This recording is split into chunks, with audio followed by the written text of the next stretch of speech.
Got the great pleasure now to thanks. introduce our next speaker. A very, very warm welcome to Bharti Kher. Can you release me on this? Yeah. Yes.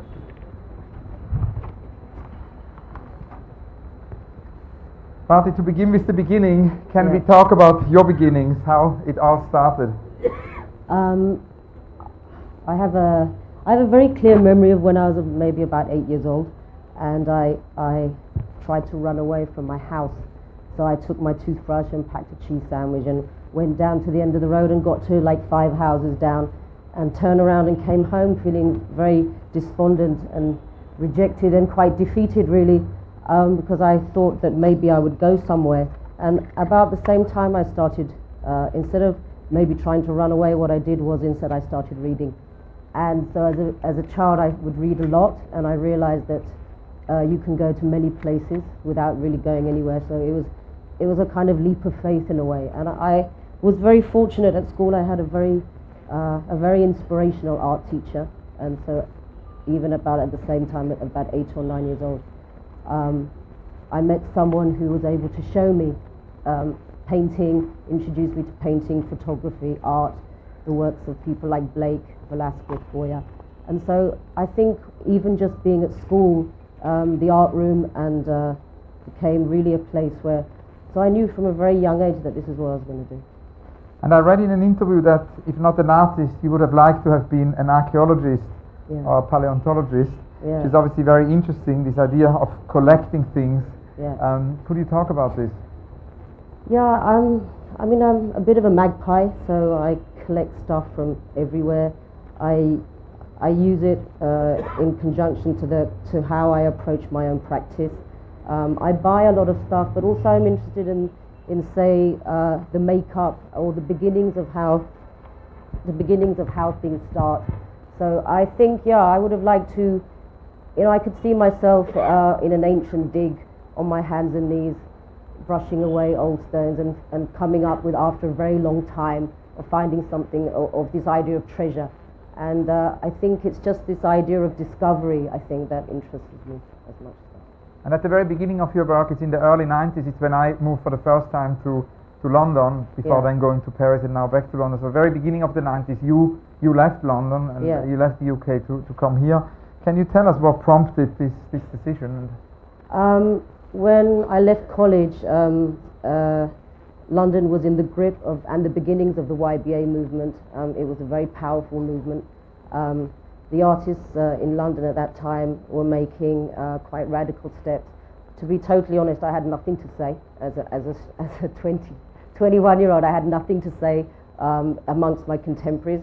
I was trained as a painter, and in the early 90s in Europe, painting was extremely and seriously unfashionable. And so, that was the time when everybody just talked about the great grand essays of Painting is Dead, would regularly come out in every single art magazine. And I was quite tormented by it, actually. So I really thought, I left I left college in 91 and went back to London to take a studio, and just decided that maybe London wasn't the place that I needed to be. And when you arrived in India, so at that moment of that transition, who were your sort of inspirations? Who were artists who inspired you? I've always looked at classical painting, actually. I still go back to 15th century Dutch painting, Caravaggio, Velasquez, Goya, but at the time I was looking at contemporary works. We were people like Catalan, people like Koons. They were all making fantastic work at that time, but I just felt that I needed to get away from those very strong influences, maybe to just start and begin my own practice, actually to kind of make my own language. At the time I didn't realize that India was going to be home for me. I didn't come to India with the intention of staying in India. And where would your catalogue raisonner start? This idea of the first work which you would consider valid. I think, to be honest, I think in college when I was making painting, a lot of my earlier work, a lot of the works that I make now actually resonate very strongly to the paintings that I was making in 1988 and 89. And basically there were a lot of hybrid animals that I was painting at the time. double figures that had a kind of sense of morbidity, sexuality, anguish. There was a lot of that going on. But I stopped, and then when I came to India, you know, I couldn't really hold on to very much that I really understood. So in a way, I kind of had to reinvent a kind of vocabulary for myself.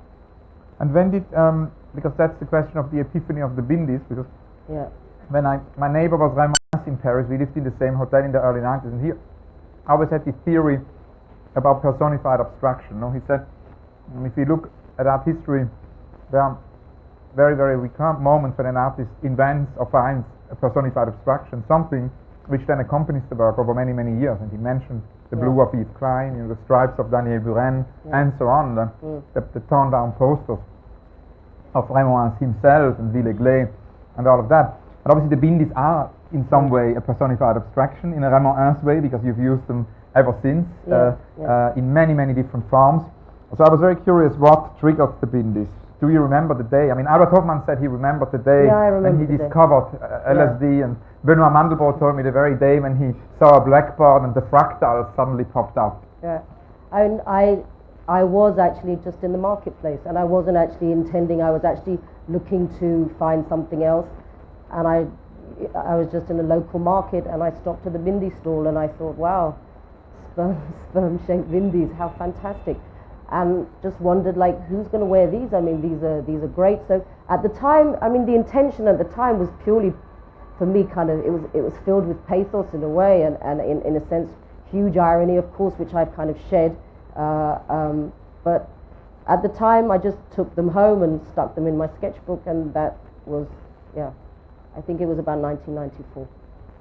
And how would you say is the continuation now of that Bindi work? Because now it's got a lot to do with mapping, and it's got a lot to do with geography in the most recent work. I mean, there is repetition and difference. There are always new ways of using it. Well, the thing is, the Bindi now for me has become a material in a sense. I think by using it and by naming it a surface, or by using the Bindi to allude to a surface, what I've been able to do is, one is I've been able to make the material my own, and so then I can reference my own work continuously through that material.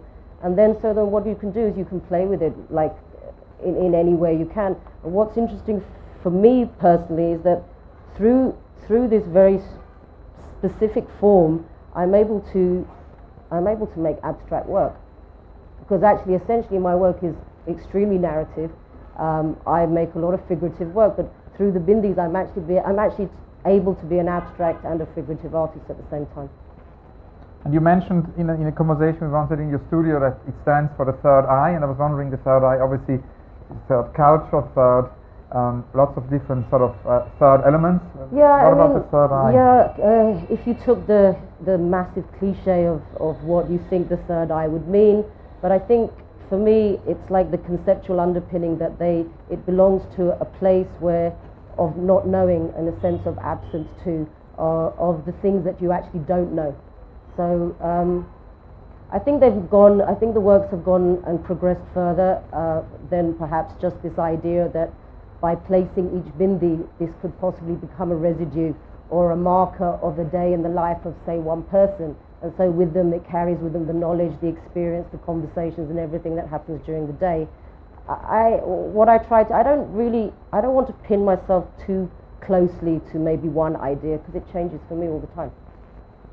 And what about your yet unrealized things? Are there kind of dimensions in the work you haven't done yet, or projects which are too big to be realized? I mean, I must maybe explain this question of the unrealized project, because it isn't just a recurrent question by coincidence, but it is a recurrent question because in some kind of way we know so little about the unrealized projects of artists. We know everything about unrealized projects of architects who actually produce reality through that. Architects permanently publish their unrealized projects, and then it gets built, whilst we don't even know. I mean, there are so marvelous unrealized projects of Louise Bourgeois. Everything she's done is published, but nobody really has seen her amphitheaters and her unrealized outdoor theater. And so even of very, very well-known artists in their 80s or 90s have published their whole oeuvre, the unrealized projects remain unknown. So I think it's a kind of an unwritten history, and that's why I'm very curious about. I think I have a lot of the ideas that I think about are not necessarily about me and my studio practice. More of them are about me, perhaps working with other people who can actually take me to places that I don't actually go. So I have one very strong dream project is like in a way that you would perhaps swim with the marine biologist or swim in the belly of a whale or something, or even like to find a space where you can talk to animals or actually just listen to what they say. So in a way you kind of even, they're almost dream projects where you actually don't even know the people of this time, or these could be something of the future that you don't even know if these people will actually ever exist. I wanted to ask you also, because that has also to do with the Unrealized project, about if you have any imagined or imaginary kind of art institution or art center or artist-run school, because we heard a lot today about the sort of absence of a certain type of public institutions. I mean, what is missing? Is there something missing? Yeah, but in the same way, I think this is a period of great change. I mean, I see maybe an institution. I don't really know how people should come to institutions. Maybe we have to take the institutions to people. So I mean, maybe we have a great traveling circus of as an art institution that drives around the country to 25 Kunsthalles all around, and the exhibitions change all the time. And you know, you maybe, I mean, I like to think of it like the circus arrives in town and everyone goes to see the show. One thing I was also wondering in terms of your generation is, we've heard a lot today also about movements and groups and progressive groups, the 1890 moment. How do you connect to other artists of your own generation? Is there a sort of a loose group? What are the dialogues? What are the collaborations? I mean, there doesn't seem to be a manifesto. No, I mean, this is the kind of bastard generation in India for the past 15 years. All these people from all over the world who kind of congregate and make Delhi home. But then you have a wonderful example in an institution like KHOJ. So I think there's been a great there's been a great coming together of artists through KHOJ. So that would be the answer. I've got many more questions. I don't know, how are we doing time-wise? I've got 3 minutes. Wonderful. Because actually, I wanted to ask you also about the kind of the future. How do you see the future? Of what? Of the future of the world. Wow, that's a big question. We haven't spoken about the future much today. I don't know. Do you think about the future? I just think about today. I mean, one would be, if you have, okay, I have 2 children, so yeah, I think about the future. I kind of wonder what tomorrow will be like. In terms of the art world, that's very long. In terms of like whether there'll be trees, that's also another question. What they'll be left with or what they do is something else. But that's a big question. That's not fair. I'm not answering that. No, I think it's an urgent question. I'm being asked all the time, you know, what's the future of art? And I always say, as a curator, I can't really, it would be preposterous to say what's the future of art. So then at a certain moment I started to ask artists what's the future of art. I have a very long list of about 80, so you don't know either. 80 answers. No. No, okay. What are you working on right now? What's the studio? The studio is I'm working. I have a show in Paris in May, and I'm just continuing with a body of work from the domestic space. So I'm using a lot of ready-made and found objects that in a way talk about an absence of people. So I use I bring together objects and furniture and part memory, part everything, but there's a sense of absence in the work. Also collected, like I said, I collect a lot of stuff from my own practice, using teacups, lots of things. I think it's hard to talk about things that you're thinking of making when you haven't even finished one thing. But it gives us maybe a hint about something we haven't spoken about yet or covered yet in the interview, which is, I mean, we've spoken a lot about the bindis, we've spoken about the animals which are recurrent because they pop up early in the work and they're now back. But there are many different, parallel realities in your work. There is also the photography work. I was wondering if you could talk about this, and if there are maybe dimensions we have forgotten. I was wondering, for example, also about film, if there's anything related to moving image. Well, I know I've never gone into moving image, but the hybrid works they started in about 2004 and they kind of continue today. There are a series of photographs of women who, they're hybridized in a kind of very profound with profound sexual overtones, as well as a sense of a quiet sense of violence, a little bit of macabre. And I also think they're quite funny. I mean, you're not really sure which way round they are. Are they woman turning into animal, or animal turning into female? They are all set in a domestic space, and it's something that I've always it's a place that I've always stayed within my own practice. A lot of my work doesn't talk about grand narratives of the outdoor.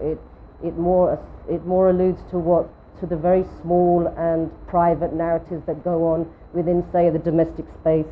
So it's the politics of place and perhaps hierarchies within a household, autonomy, economy, and how kind of households function and how the people within those households function. So the role of women, say, and where basically what they do. So those hybrid pieces began with the idea of give and take within the home, and so that's how I sort of made these strange.